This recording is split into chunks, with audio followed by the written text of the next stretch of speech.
یہ کہانی ہے اس کلام کی جسے سن کر پتھر دل پگھل جاتے تھے۔ آل رحمان، یہ رحمان کون ہے؟ ہم نہیں جانتے کسی رحمان کو۔ یہ کہانی ہے دشمنی کی اس انتہا کی جب ایک نبی اپنے رب کا نام پکارتے تھے تو لوگ اپنے کانوں میں انگلیاں ٹھوس لیتے تھے۔ اے محمد، کیا ہم اپنے باپ دادا کے خداؤں کو چھوڑ دیں؟ یہ کہانی ہے اس للکار کی، اس خوف کی جو مکہ کے سرداروں کو کھائے جا رہا تھا۔ کیوں مکہ کے بڑے بڑے شاعر اس کلام کو سن کر خاموش ہو گئے تھے؟ اور سب سے بڑھ کر کیوں اس سورت کو قرآن کی دلہن کہا جاتا ہے؟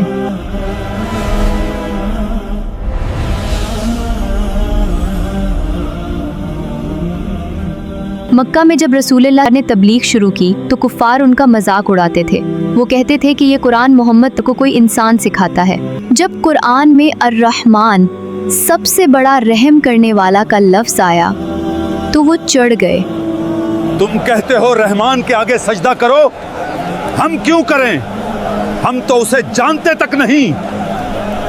ان کے اس غرور اور تکبر کا جواب دینے کے لیے اللہ تعالیٰ نے خود اپنا تعارف کروایا اور نازل ہوئی سورۃ الرحمن۔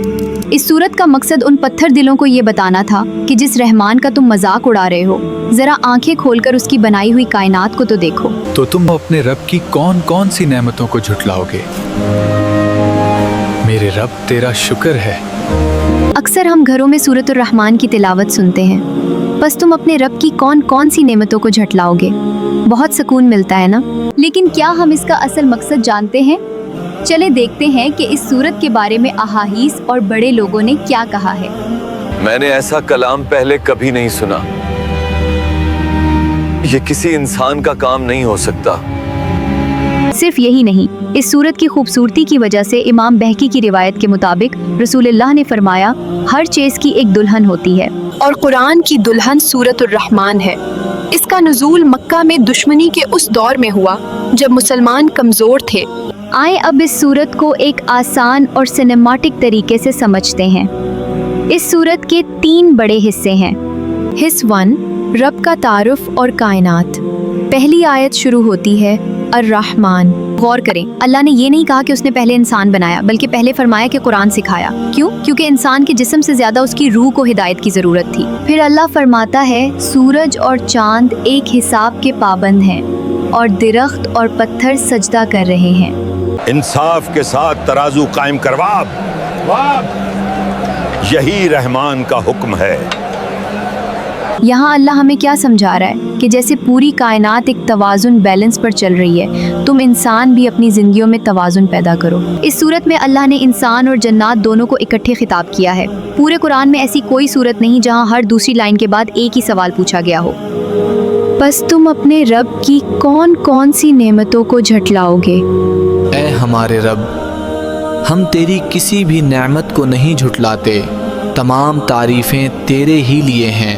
یہاں ایک بہت گہری بات ہے۔ ہم سمجھتے ہیں کہ نعمت صرف پیسہ یا کھانا ہے، لیکن علماء کہتے ہیں کہ اس صورت میں موت اور قیامت کے ذکر کے بعد بھی اللہ نے یہی لائن دہرائی ہے۔ ایک لمحے کے لیے سوچیں، موت نعمت کیسے ہو سکتی ہے؟ اگر دنیا میں موت نہ ہوتی تو ظالم ہمیشہ زندہ رہتے اور مظلوم ہمیشہ پستے رہتے۔ موت ایک نعمت ہے کیونکہ یہ انصاف کا دروازہ کھولتی ہے۔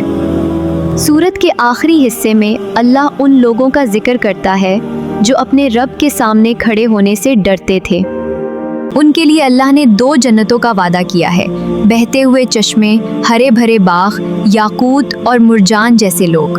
اب آتے ہیں سب سے ضروری بات پر۔ یہ ویڈیو دیکھنے کے بعد ہماری زندگی میں کیا تبدیلی آنی چاہیے؟ ہم انسان بہت جلد ناشکرے ہو جاتے ہیں۔ تھوڑی سی تکلیف آتی ہے تو ہم روتے ہیں کہ ہماری زندگی خراب ہے، لیکن ہم یہ بھول جاتے ہیں کہ جو سانس ہم لے رہے ہیں وہ بھی مفت ہے، جو آنکھیں دیکھ رہی ہیں، جو دل دھڑک رہا ہے، یہ سب رحمان کا تحفہ ہے۔ اگر آج آپ پریشان ہیں تو آنکھیں بند کریں اور صرف ایک بار کہیں الحمدللہ۔ اپنے رب کی نعمتوں کو گننا شروع کریں، شکوے اپنے آپ ختم ہو جائیں۔ نعمتوں کو گننا شروع کرو، شکوے اپنے آپ ختم ہو جائیں گے۔ امید ہے کہ سورۃ الرحمن کے بارے میں یہ ویڈیو آپ کو پسند آئی ہوگی اور اس سے آپ کے دل کو سکون ملا ہوگا۔